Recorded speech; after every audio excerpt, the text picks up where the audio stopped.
धन्यवाद मित्रों। आज जैसा कि सर्वविदित है, बुद्ध पूर्णिमा है। एक ऐसे महापुरुष, एक ऐसे ईश्वर जिन्हें हम भारतीय सनातन व्यवस्था के अनुसार कलिक अवतार से पूर्व दशावतार के 9वें अवतार के रूप में मानते हैं, गौतम बुद्ध। उनका जन्म दिवस है, निर्वाण दिवस है और उनकी ज्ञान प्राप्ति का दिवस है।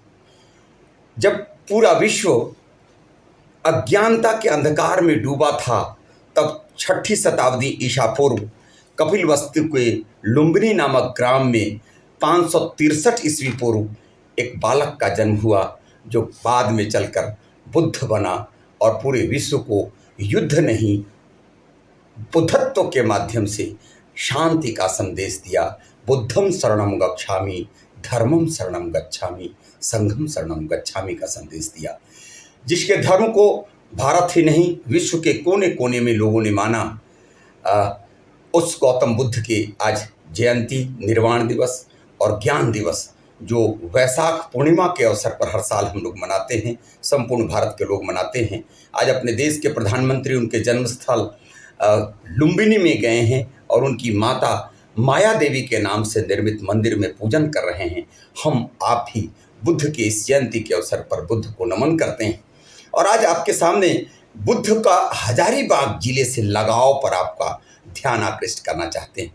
जब अभी का जो वर्तमान जीटी रोड है, जो कभी शेरशाह पथ कहा जाता था, उसके पहले सम्राट अशोक पथ कहा जाता था, जो बनारस से वो कलकत्ता से पेशावर तक की जो सड़क है, वह सड़क कभी अभी जो बगोदर से बरही होके जाती है, कभी बगोदर से बरही से हजारीबाग, ये वर्तमान का जो कुर्रा, मटवारी, इंद्रपुरी चौक होते हुए, छड़वा डैम होते हुए वो चंपानगर और चंपानगर से इटखोरी, भद्रकाली होते हुए आगे की ओर जाता था। वह मार्ग ओल्ड बनारस रोड है। आज भी हजारीबाग का जो नवाबगंज से पेलावल होते हुए कटकम सांडी जाने वाला मार्ग है, वह ओल्ड बनारस रोड है और उससे जुड़ता है इतिहास गौतम बुद्ध का।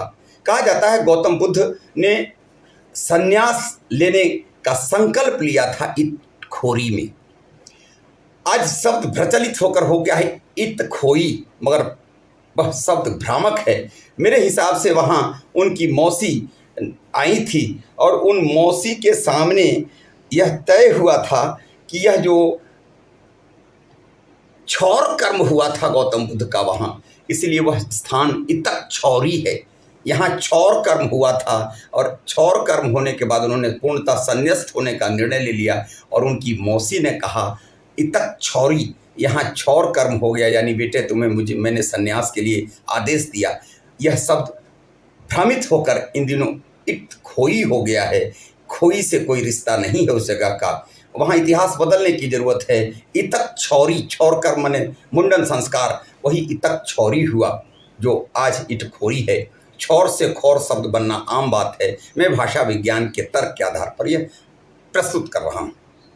गौतम बुद्ध का रिश्ता जब बगोदर से विष्णुगढ़ होते हुए, हजारीबाग होते हुए कटकम सांडी के मार्ग को पकड़ना है, तो इसी रास्ते में देखिएगा अभी बहोरनपुर में खुदाई हो रही है। सीतागढ़ा के आसपास बहोरनपुर में अनंत मूर्तियां मिल रही हैं गौतम बुद्ध की। ऐसा लगता है वहाँ नालंदा विश्वविद्यालय जैसा कोई ध्यान केंद्र रहा होगा। अभी सीतागढ़ा, जुलजुल की पहाड़ी के आसपास बहोरनपुर में खुदाई का काम चल रहा है, पुरातत्व विभाग। अर्थात गौतम बुद्ध के एक सर्किट होने का प्रमाण हजारीबाग से जुड़ता है। बिहार बौद्ध का बिहार है, हजारीबाग बिहार का ही एक अंग था। बिहार से बाग और बाग से वन, ये सारे प्रांत उनको आकर्षित करते हैं। हजारीबाग में मुख्य स्थल पर एक बुधवा महादेव का मंदिर है। वहाँ एक साथ 2 शिवलिंग हैं। उधर वाले शिवलिंग को तो बुढ़वा महादेव हम मान सकते हैं, जो दक्षिण की ओर अवस्थित है, मगर उत्तर की ओर जो तालाब के किनारे अवस्थित है। हमारे दादाजी कहते थे चंपानगर नावाडी से मूर्ति मिली थी, वो बुद्ध की मूर्ति थी। उस बुद्ध की मूर्ति को लोगों ने कलेक्टर को दिखाने के लिए लाकर बुढ़वा महादेव के तालाब पर रखा था। और आज भी अगर आंख खोलकर देखिए तो तालाब के किनारे बसा हुआ जो शिव मंदिर है, वह बुढ़वा नहीं, बुधवा महादेव है। चूँकि शिवलिंग में प्रतिमा कभी उत्कीर्ण नहीं होती, मगर बुढ़वा महादेव में बुधवा महादेव है, इसलिए उस शिवलिंग में बुद्ध की प्रतिमा उत्कीर्ण है।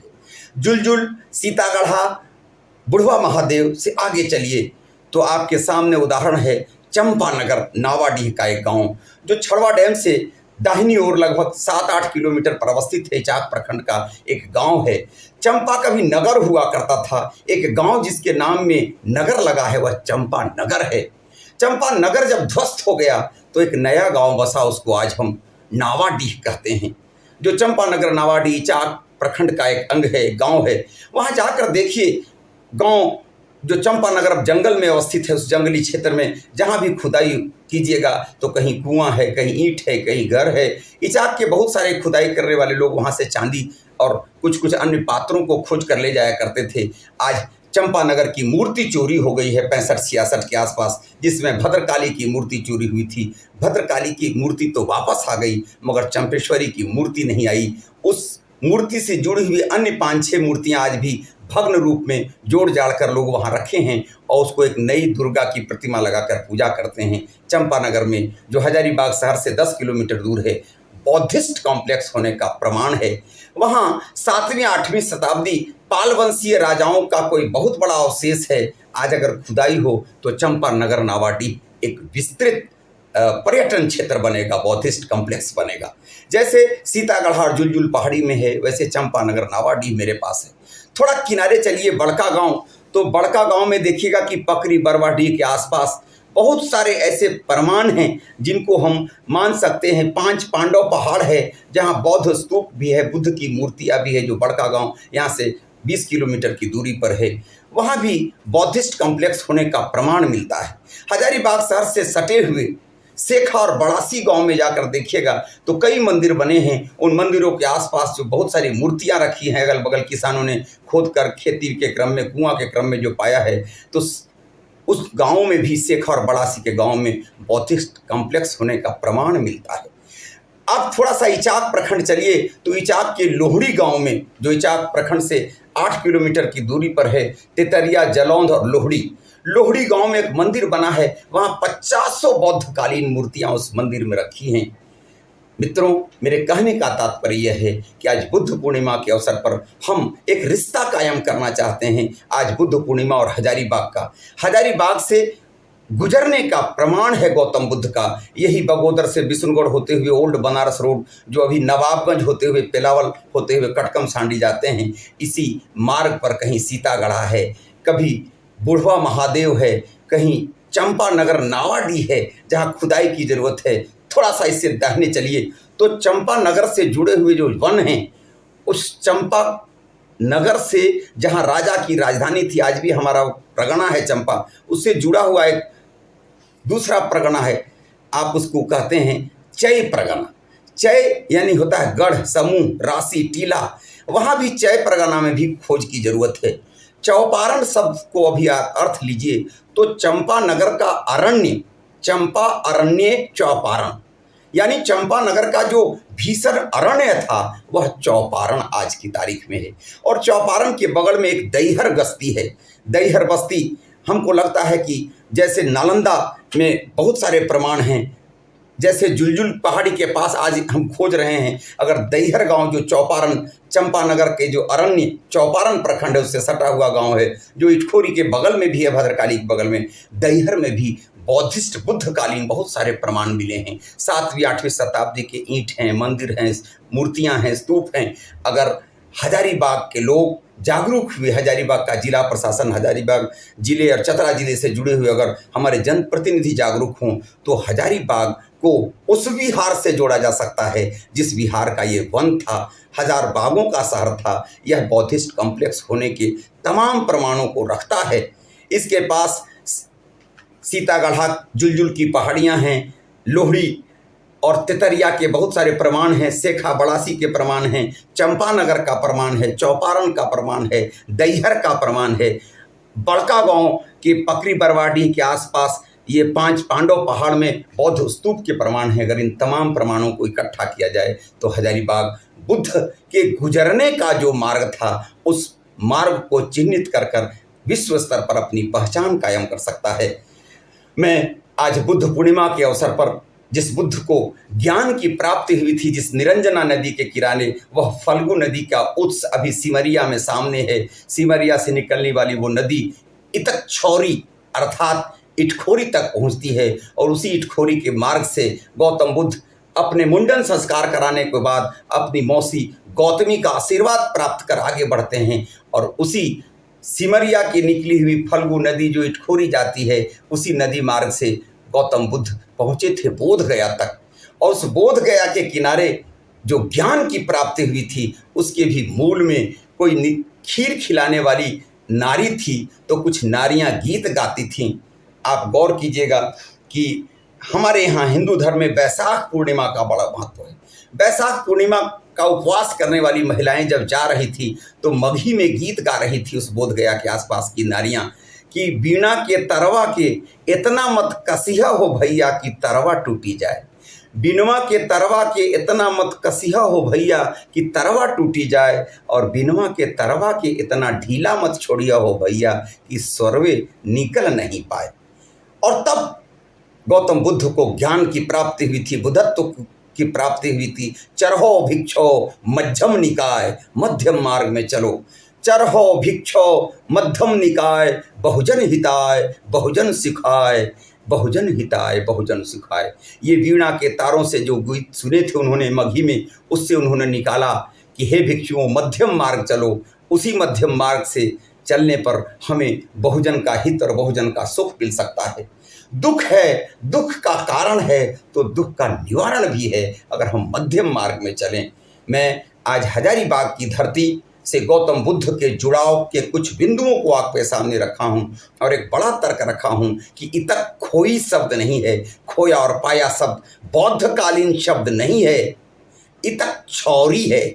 यहाँ छौर कर्म होने से जुड़ा हुआ शब्द है, इसलिए इतक छौरी बाद में अपभ्रंश होकर इतक खोरी बना। मैं इस बुद्ध पूर्णिमा के अवसर पर, जो हम आज वैशाख पूर्णिमा को बुद्ध जिस दिन ज्ञान प्राप्त किए थे, जिस दिन निर्वाण प्राप्त किए थे कुशीनगर में, और जिस दिन पैदा हुए थे कपिलवस्तु के लुम्बिनी में, उस दिवस पर आज अपने हजारीबाग अपने भारतवासियों को एक नया संदेश देता हूं कि हजारीबाग आइए। हजारीबाग में खुदाई की ज़रूरत है, अनुसंधान की ज़रूरत है, पुरातत्व विभाग के बहुत जोर से देखने की ज़रूरत है। आज सीतागढ़ा की पहाड़ियों के आसपास फायरिंग रेंज बना हुआ है, बहुत सारे अवशेष टूट रहे हैं, फूट रहे हैं, बिखर रहे हैं। हम आप अगर जागरूक होंगे तो हजारीबाग की धरती से गौतम बुद्ध के गुजरने का मार्ग है। यहीं से वो फल्गु नदी का उत्स उनको मिला, इटखोरी से वो छौर कर्म कराकर बोध गया गए और बुद्धत्व की प्राप्ति किए। हम आपसे आग्रह करते हैं, निवेदन करते हैं कि मेरे सीडी को, मेरे इस छोटे से आपके बीच पहुंचाए गए संदेश को आप जितना आगे बढ़ा सकेंगे, हमको लगता है हजारीबाग का उतना उत्थान होगा। क्योंकि बुद्ध के चलते बिहार अगर बिहार है तो हजारीबाग के वन और हजार बाग भी बुद्ध से जुड़े हैं। बुद्ध के गुजरने का, बुद्ध के स्तूपों का, बुद्ध के बहुत सारे अध्ययन केंद्रों का प्रमाण हजारीबाग के पास है। खासकर चंपानगर, नावाडीह, चई और दैहर, लोहड़ी और सेखा बड़ासी, और आपको बड़का गांव की पहाड़ियां बुला रही हैं, जहां 5 पांडव पहाड़ तो कहते हैं, भैरव बाबा कहते हैं, मगर वो बौद्ध की मूर्तियां हैं। वो आमंत्रित कर रही हैं आज अपने पुरातत्व विभाग को, भारत सरकार को, झारखंड सरकार को, अगर निगाह यहाँ डाले तो हजारीबाग एक बड़ा बौद्धिस्ट कॉम्प्लेक्स, एक बड़ा बौद्ध सर्किट के रूप में विकसित हो सकता है। बहुत बहुत नमस्कार, धन्यवाद और बुद्ध पूर्णिमा की अशेष मंगल कामनाएं। विश्वास है हमारे इस संदेश को, हमारे बुद्ध के प्रति जो श्रद्धा है, उस श्रद्धा के साथ हजारीबाग के जुड़ाव को आप विस्तार देंगे, लोगों को बताएंगे, तो एक दिन, वह दिन दूर नहीं जब बोध गया की तरह हमारे हजारीबाग में भी पूरे देश से, चाहे वो जापान हो, चीन हो, रसिया हो या म्यांमार हो, बौद्ध को मानने वाले बहुत सारे देश हैं, उनके करोड़ों नागरिक हजारीबाग आ सकते हैं। बहुत बहुत धन्यवाद और बुद्ध पूर्णिमा की बहुत बहुत मंगल कामनाएं। इन शब्दों के साथ बुद्धम शरणम गच्छामि, धर्मम शरणम गच्छामि, चरहो भिक्षो मध्यम निकाय मध्यम मार्ग, जिस संदेश को लेकर बुद्ध पूरी दुनिया में भारत का नाम रोशन किए थे। हम चाहें तो हजारीबाग का भी नाम रोशन कर सकते हैं। बुद्ध के मार्ग पर चलकर, बुद्ध के बुद्धि मार्ग पर चलकर, बुद्ध ने बिना अस्त्र शस्त्र पूरे विश्व में अपने शांति का संदेश दिया, और उस संदेश में हजारीबाग भी कहीं न कहीं उनके साथ खड़ा रहा है, जुड़ा रहा है। इस जुड़ाव को हम चाहते हैं कैसे इस छोटे से सीडी के माध्यम से आपके बीच जाए और आगे इसका विस्तार हो सके। जय बुद्ध, जय बुद्ध पूर्णिमा। धन्यवाद।